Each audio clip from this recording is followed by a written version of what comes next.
But we may be seeing the formulation of a game plan and tactics from this training footage from Gervonta Davis.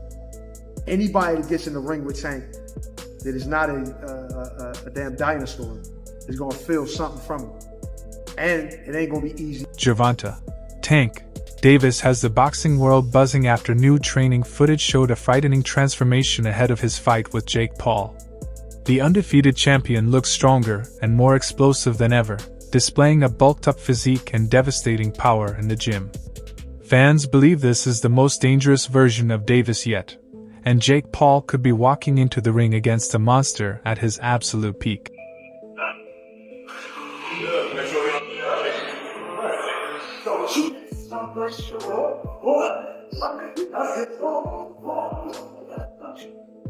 Davis, known as one of the most explosive punchers in modern boxing, has always been a viral sensation.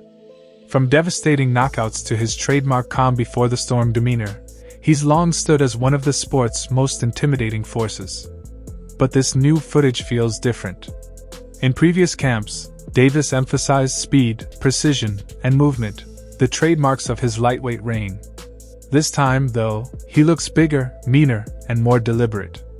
The once compact fighter seems to have packed on several pounds of lean muscle, creating a version of Tank that's as impressive as it is terrifying. As far as like me not doing my job, feel me? Like I'm not worrying about nobody else because I know skill for skill, none of these guys can mess with me. Nobody. I feel like my skills is way better than like Floyd. Like if I'm on my game, well, I take it probably hand in hand. But skill wise, nobody on TV that's fighting right now have more skills than me. Nobody. Like talking about top to bottom list of fighters that's fighting on TV. So what that got to do with you being, I guess, embarrassing? Like, cause again, we see you make posts on a story like the fight not happening. Like, cause I don't never want to like me not doing my job like all the way, like me not training all the way, me not, you know. So that's what made me like. So I was supposed to been in camp, you know, and I wasn't in camp. So it was like, all right, okay. It pissed me off so bad that I was like, all right, I don't even want to fight no more. Chambers cautioned Jake not to underestimate the smaller but far more skilled fighter. He admitted that Jake holds the edge in size and strength, but stressed that Davis's sharpness, speed, and crushing knockout power make him one of the most dangerous pound-for-pound fighters alive. If you're not a monster yourself, Tank will make you look bad, Chambers warned. His remarks tapped directly into the growing debate over whether Jake's size can neutralize Tank's elite skill set. According to Chambers, the answer is simple. No amount of size will save Jake Paul if he gives Gervonta Davis a clean opening. That something like this can happen, but this is social media, this is what is created. There's a lane that Jake Paul has created. Honestly, I'm not mad at him for it. He's gotten a lot of fighters and, you know, actual fighters some shine. It also has done for women's boxing a lot. So I'm not mad at him for what he's been in boxing, what he's created. This is a little crazy right here. This is a little crazy. And a lot of people will say, Tank is too small. Let me tell you something. Anybody that gets in the ring with Tank that is not a damn dinosaur is going to feel something from him. And it ain't going to be easy to hit him. Got boxing IQ. He may not sound like an intellectual guy when you hear him talk, but he knows the ring inside and out. So there's nothing that Jake Paul can do aside from make it extremely ugly by grabbing him and probably trying to throw him to the ground.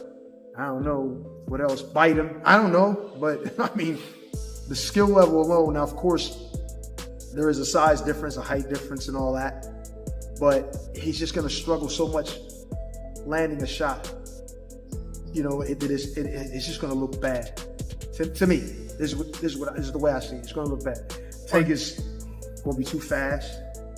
And the punch, I believe, I'm not saying it's going to knock him out or, you know, but he's going to feel it. Davis is sending a chilling warning ahead of his fight with Jake Paul, claiming he could take down a 300-pound man with no fighting experience. Known for his explosive power and lightning-fast hands, Davis isn't exaggerating.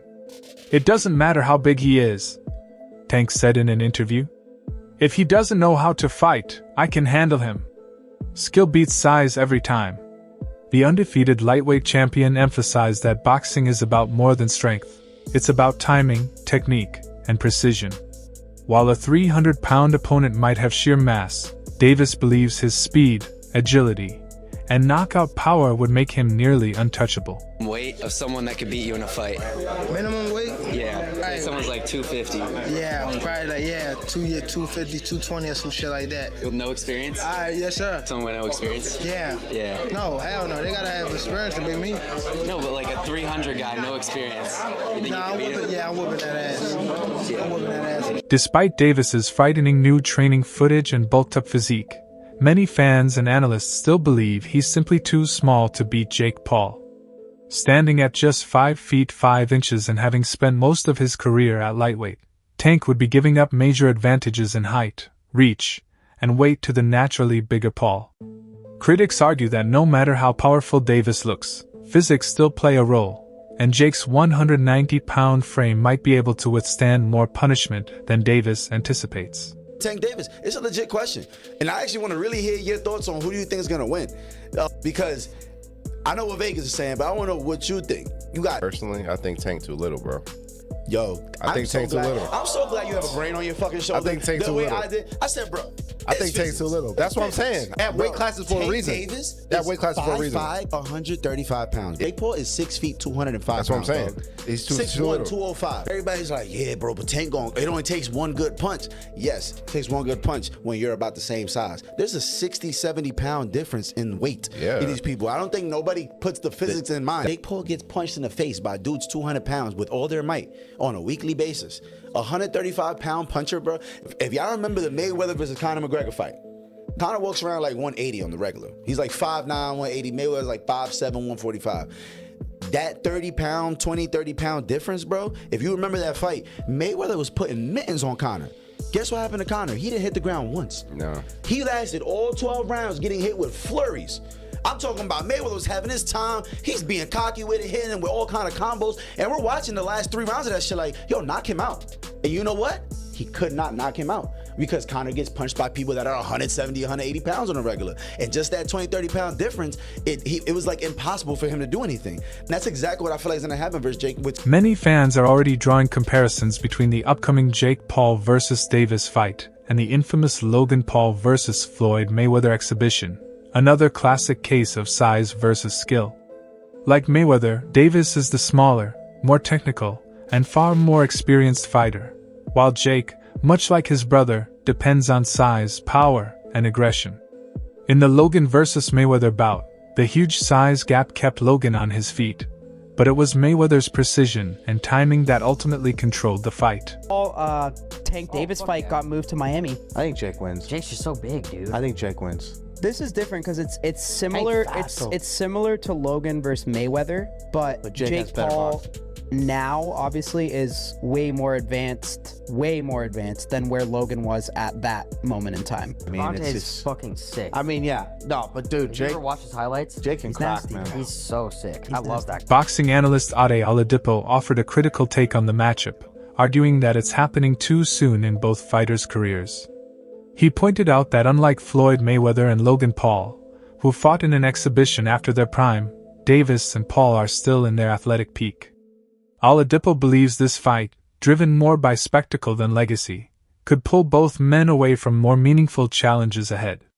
He suggested the bout would make more sense later, once they've achieved it as an unnecessary detour that could overshadow their true potential and long-term goals in the sport.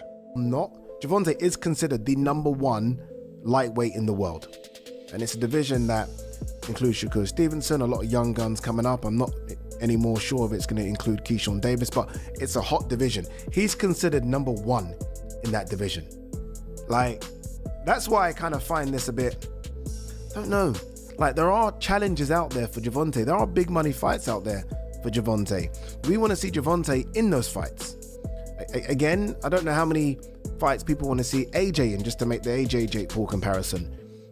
One, as far as I'm concerned, that was Tyson Fury. I don't really have any interest in seeing an AJ in any other more fights. Whereas Gervonta Davis, I wanted and still do want to see him in so many more fights. So, yeah, it's kind of weird. these exhibition things are, like, really and truly, they should all be when your career's done. Like, when you think of Floyd versus Logan Paul, it's done, right? Floyd versus Conor, did he have one more after? Was that it? I can't even remember. But it was right at the end. It was done right at the end, even if it wasn't, right at the end. These guys having these exhibition fights in between what is the peak of their career is kind of weird for me. Very, very weird. And then it isn't even comparable to Ngannou Fury, because at least these guys were the same size. Like, Jake Paul is a 215, 220 pound guy. I don't know what he walks around at. Gervonta fights at 135.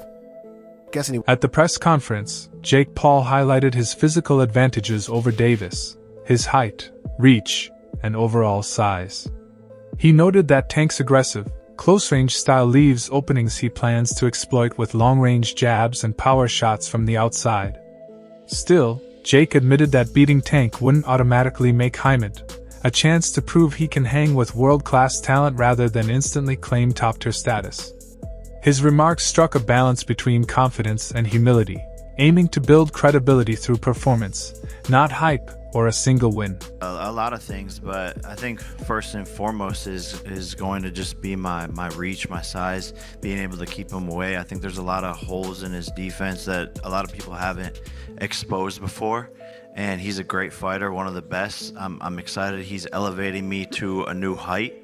He's making me push myself to my limits. I'm more locked in than ever, but at the end of the day, I know I'm going to be able to come out on top and outbox the guy who's been doing it for 7 times as long as me. Jake just said that Tank has been boxing for 7 times as long as Jake has been boxing. They started out this press conference by saying Jake started boxing 5 years ago. So 7 times 5 is 35. Tank is what? Paul made it clear he's not intimidated by Gervonta, Tank, Davis, boldly claiming that if they met on the streets, he'd shake him upside down. He insisted his size, strength, and power give him the advantage and confrontational. Paul dismissed Davis's knockout reputation, saying Tank has never faced someone with his toughness. "He's too small to scare me," Paul said. The statement quickly went viral, intensifying the tension between the camps. While Davis stays locked in on training, Paul keeps talking big, vowing to prove that power can beat precision. With both fighters trading bravado, fans are bracing for an explosive showdown once they finally meet in the ring. Little peon. If we were in the streets, I would grab that little ginger and smack him upside the head and make him forget who the fuck he was. People don't realize I'm a real killer. I really fucking do this shit. YouTube this, YouTube that, Disney that. This shit is not a joke. I'm knocking out the best of the best, beating all of these people time in and time again. And it's about time that you old heads and all these fucking boxers who think they know about the sport put some respect. The size gap between Davis and Paul is extreme, raising major concerns about fairness and safety. Davis, who usually fights around 135 to 140 pounds, would face a man nearly half a foot taller and up to 70 pounds heavier on fight night. The bout is set at a 195 pounds catchweight LBS once the fight starts, while Davis will likely stay near 150 pounds. That's a disparity normally seen between lightweight and heavyweight divisions, which boxing rules are designed to separate. Analysts point to history to show that skill can sometimes overcome size. In 2009, David Haye, at roughly 217 pounds, defeated 7-foot-tall Nikolai Valuev, who weighed about 316 pounds, a nearly 100-pound difference. 6'1" or 6'2".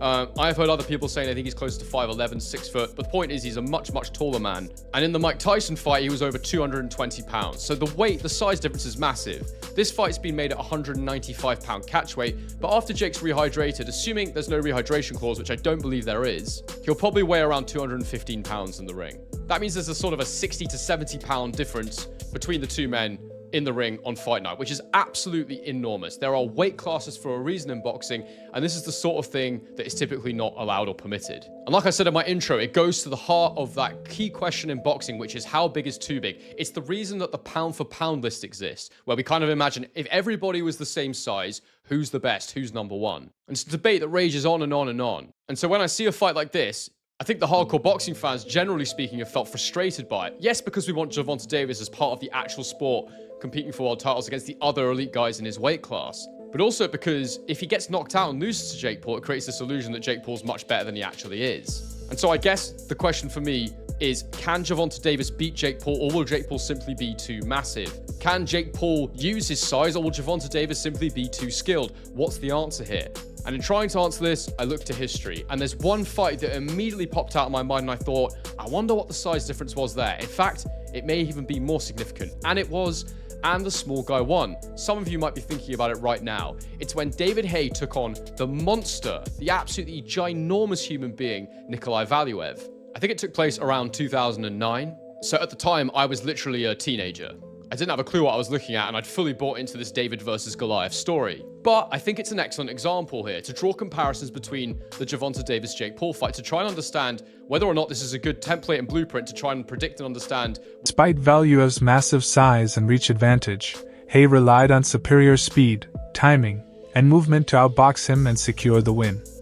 The bout is often cited as a modern David versus Goliath-esque.